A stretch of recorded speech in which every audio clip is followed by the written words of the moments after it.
जमातें अगर लड़ पड़े आपस में, इसी आयत को हमारे उलमा ने इन दोनों सहाबा की लड़ाई में यहाँ इस्तेदलाल किया है कि ये दोनों मोमिनीन की जमातें थी, अली की भी और मुआविया रज़ियल्लाहु तआला अन्हु की भी। इसलिए कुरान ने पहले मोमिनीन कहा, व इन ताइफतान मिनल मुअमिनीन इक़्ततलू, अगर मोमिनों की दो जमातें आपस में लड़ पड़े तो तुम क्या करो, उनमें इस्लाह कर दो। फ़इन बग़त इहदाहुमा, अगर उनमें से कोई बगावत करे दूसरे के खिलाफ तो अल्लाह ताला ने फरमाया बागी को छोड़कर दूसरे का साथ दो। यहाँ कुरान ने बागी कहा है मगर फासिक नहीं कहा।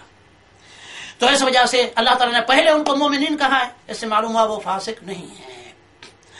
और ये हदीस जो है, ये आयत जो है फासिक के बारे में, ये इस पर भी मेरा जो अपना ज़ाती तहकीक है वो ये है कि मुस्नद अहमद के अंदर एक हदीस आई है कि नबी करीम सल्लल्लाहु अलैहि वसल्लम ने बीबी जुवैरिया रज़ी अल्लाह तआला अन्हा जो उम्मुल मोमिनीन है, इनका जो कबीला था, नबी करीम सल्लल्लाहु अलैहि वसल्लम ने जिस वक्त उसको उन लोगों के इलाके को फतह किया तो नबी करीम सल्लल्लाहु अलैहि वसल्लम इनको ले आए और अपने घर वाली बनाया।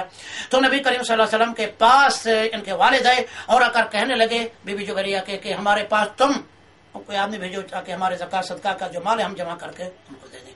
तो नबी करीम सल्लल्लाहु अलैहि वसल्लम ने अपना एक सहाबी सगीर को भेजा, उस वक्त इस वक्त जो है क्या नाम है उसका, बहरहाल तो नबी करीम सल्लल्लाहु अलैहि वसल्लम ने उनको भेजा। ये मुस्नद अहमद वगैरह की हदीस तफसीर इब्न कसीर में भी है।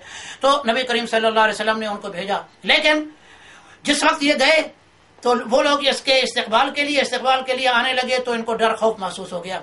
तो इन्होंने कहा शायद ये लोग मुझे मारने आ रहे हैं, कत्ल करने आ रहे हैं। तो ये डर के मारे वहां से भाग खड़े हुए तो वापस आके नबी करीम सल्लल्लाहु अलैहि वसल्लम से आकर अर्ज किया, या रसूलल्लाह कि वो लोग तो मुझे मारते थे, कत्ल करते थे। तो अल्लाह के नबी ने फौरन जंग करने का ऐलान कर दिया। आपने फरमाया कि मैंने जब अपना आदमी उनके पास भेजा है तो ऐसे मालूम होता है लोग मुर्तद हो चुके हैं, इस वजह से आपने जंग की तैयारी शुरू कर दी। और उधर से बीबी जुवैरिया का वालिद भी पहुंच गया नबी सल्लल्लाहु अलैहि वसल्लम के पास कि या रसूलल्लाह आपने आदमी नहीं भेजा। तो आपने फरमाया मैंने ये आदमी भेजा था। तो जिस वक्त वाक़े की तहकीक हुई तो यही साबित हुआ वो डर के मारे वापस आ गए थे। तो नबी करीम सल्लल्लाहु अलैहि वसल्लम ने इसी मौके पर कुरान मजीद की आयत नाज़िल हुई, या अय्युहल्लज़ीना आमनू इन जाअकुम फासिकुम बिनबा, कि अगर कोई फासिक तुम्हें यानी बुरी खबर लाने वाला कोई खबर ला के तुम्हें दे तो तुम तहकीकात कर लो और कबल इसके कि तुम किसी कौम पर हमला कर दो और फिर एक दूसरे का कत्ल कर बैठो। तो इस आदमी को, इस सहाबी को लोगों ने फासिक लिखा है। ये भी इस हदीस को से मुस्नद अहमद की हदीस है मगर सनदन सहीफ है, क्योंकि इमाम अहमद का जो उसमें उस्ताद है वो सहीउल हिफ्ज़ है। सनद के एतबार से ये हदीस कमजोर है। हमारे अक्सर उलमा अहले हदीस भी अपनी तफसीरों में भी इस सहाबी को फासिक लिखा है इसी हदीस की बुनियाद पर, मगर यह आदमी फासिक नहीं है। क्यों? उसकी वजह यह है कि अगर यह आदमी फासिक होता, कुरान मजीद की आयत में फासिक अगर ये आदमी होता और उसी के मुताल्लिक़ कुरान मजीद की आयत नाज़िल हो चुकी होती तो उस्मान रज़ी अल्लाह तआला अन्हु के करीबी रिश्तेदार थे, ग़ालिबन चित्तज़ाद भाई थे। तो जनाब उस्मान ने उनको गवर्नर वलीद बिन उक़बा रज़ी अल्लाह तआला अन्हु, ये भी सहाबा में शामिल हैं। तो नबी करीम जनाब उस्मान रज़ी अल्लाह तआला उसको इसका इराक का गवर्नर फासिक को बना देते और किसी साहबी ने एतराज भी नहीं किया कि तुमने वलीद को जो फासिक है कुरान में तुमको गवर्नर बना दिया, किसी ने उस वक्त एतराज नहीं किया। तो इससे ये मालूम होता है कि ये हदीस जो है इन अल्फाज के साथ ये गलत है। और फासिक अगर आयत नाज़िल भी हुई है तो यहाँ फासिक से मुराद हकीकी फिस्क नहीं है, बस के बुरी खबर लाने वाला इससे मुराद है। हमारे उलमा को भी इसमें जो है एहतियात करनी चाहिए कि एक सहाबी को फासिक नहीं लिखना चाहिए। उनसे गलतफहमी हुई, वो जो है उन्होंने कुछ और समझा, बात कुछ और थी। बहरहाल ये बात जो है यहीं तक है कि बा सहाबा को जो फासिक है हम इनको तस्लीम नहीं करते कि कोई सहाबी को हम फासिक नहीं कहते। अगर जो आपस में लड़े, दोनों मुजतहिद थे और दोनों इसलिए लड़े आपस में, दोनों ने समझा मैं हक पर हूं और दोनों ने यह समझा हम जिहाद इस्लामी कर रहे हैं। तो इस वजह से कोई सहाबी फासिक नहीं है। अगर किसी हमारे आलिम ने कहा है तो अल्लाह ताला उसकी मगफिरत करे, हम उसके लिए दुआ इस्तिग़फ़ार करते हैं और हमारा यह कतई तौर पर मसलक नहीं। और मसला नंबर 39 ये है कि गैर मुखल्लिदीन के नज़दीक औरत की नमाज बगैर तमाम सतर के छुपाए हुए सही है, तन्हा हो या दूसरी औरतों के साथ हो या अपने शौहर के साथ हो या दूसरे महारम के साथ हो, गरज हर तरह सही है, ज्यादा से ज्यादा सर को छुपा ले। गैर मुखल्लिदीन के नज़दीक औरत की नमाज बगैर तमाम सतर के छुपाए हुए सही है। गालिबन ये मसला जो है गालिबन इसी बदुर अल अहिल्ला का है, ये नवाब साहब की किताब है। इससे गालिबन उन्होंने ये लिखा है कि चूंकि عورت اور مرد کی کیا نماز میں کوئی فرق ہے یا نہیں؟ اصل اس مسئلے کی بنیاد غالباً اسی مسئلے پر ہے۔ نواب صاحب نے، کیونکہ نواب صاحب کا پہلے میں نے عرض کیا ہے کہ نواب صاحب کا کافی ظاہریت کی طرف زیادہ رجحان ہے، تو اس وجہ سے یہ فقہی مسائل کو، ائمہ کے مسائل کو یا صحابہ تابعین کے مسائل کی طرف کان نہیں دھرتے، تو اس لیے غالباً انہوں نے اس مسئلے کی بنیاد اس پر رکھی ہے کہ مرد عورت کی نماز میں فرق نہیں ہو۔ جماعت اہل حدیث کا بھی مسئلہ یہی ہے نا۔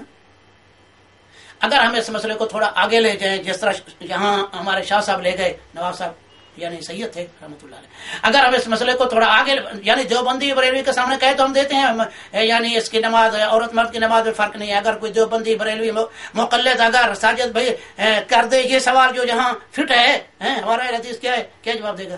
سوچنے کی بات ہے نا بھائی۔ اگر فرق نہیں ہے تو جس طرح مرد جو ہے جس طریقے سے نماز پڑھے، عورت بھی اسی طرح سے پڑھ سکتی ہے، ٹھیک ہے نا۔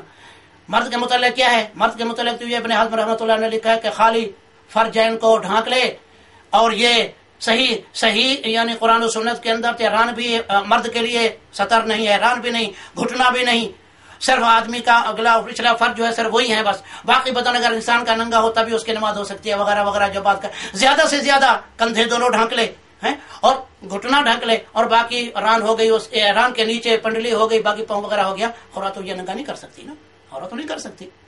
تو اس وجہ سے یہ یعنی سب حالات کے اندر مرد عورت کی نماز میں کوئی فرق نہیں، کوئی فرق نہیں کہہ دینا، اس سے بڑے مسائل پیدا ہو جاتی ہیں۔ اس لیے ہمارے علماء کو بھی چاہیے کہ ایسے یعنی پھر ان لوگوں کو موقع ملتا ہے ایسے مقلدین کو سر اٹھانے کا اور ہمارے اوپر انگلی اٹھانے کا۔ ہمیں بھی یہ بات ہے کہ قطعی طور پر تمام ہمارے علماء فقہا کی فقہی مسائل غلط بھی نہیں ہے۔ عورت مرد کی نماز میں واقعی فرق ہے، یعنی ہر جگہ میں فرق نہیں ہے، لیکن کم سے کم اس میں تو ہے کہ عورت جو ہے گھٹنے تک اپنے پاؤں کو چھپائے، حتیٰ کہ پاؤں کے اوپر کا جو حصہ ہے، جس طرح عبداللہ بن اس کی ام سلمہ رضی اللہ تعالیٰ عنہ کی حدیث ہے، اگرچہ ہمارا اس سے اتفاق نہیں، وہ یہ ہے کہ کیا عورت اپنے پاؤں کا اگلے اوپر کے حصے کو ننگا کر کے نماز پڑھ سکتی ہے؟ کیونکہ اصل مسئلہ تو یہ ہے کہ عورت اکیلی ہی نماز پڑھنا اس کے لیے ہے۔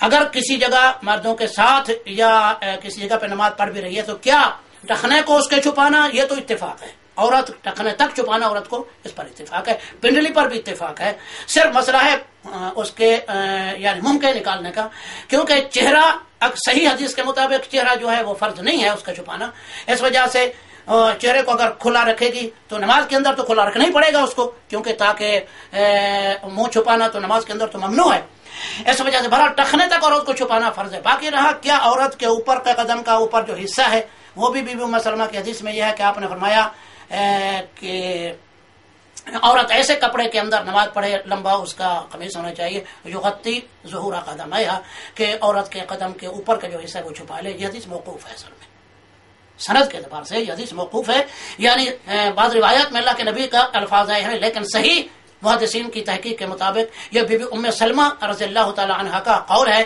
صحیح قول کے مطابق یہ نبی صلی اللہ علیہ وسلم کی مرفوع حدیث نہیں ہے۔ اس لیے ہمارا رجحان اس طرف ہے کہ عورت اگر جیسے حنفیہ کا مسئلہ ہے اس میں، کیونکہ اس بارے میں نبی صلی اللہ علیہ وسلم سے کوئی حدیث نہیں، تو اس وجہ سے کسی صحابی کا جو قول ہے وہ یعنی فرض کی حیثیت نہیں اختیار کر سکتا، مستحب ہو سکتا ہے صحابی کے قول سے، ہم اسے مستحب سمجھیں گے۔ تو مطلب کہنے کا یہ ہے کہ عورت اگر اوپر کا قدم عورت کا اگر ظاہر ہے تو اسے نماز عورت کی ہو سکتی ہے، لیکن ٹخنا وغیرہ عورت کا چھپا ہونا چاہیے۔ تو اس وجہ سے اس مسئلے کی نوعیت یہی ہے، اگر واقعی اس کی یہی مراد ہے، اگر اس کی یہ مراد ہے تو منہ سے تسلیم کرتے ہیں، اگر اس کی یہ مراد نہیں کچھ اور مراد ہے تو پھر جو ہے وہ بات الگ ہے۔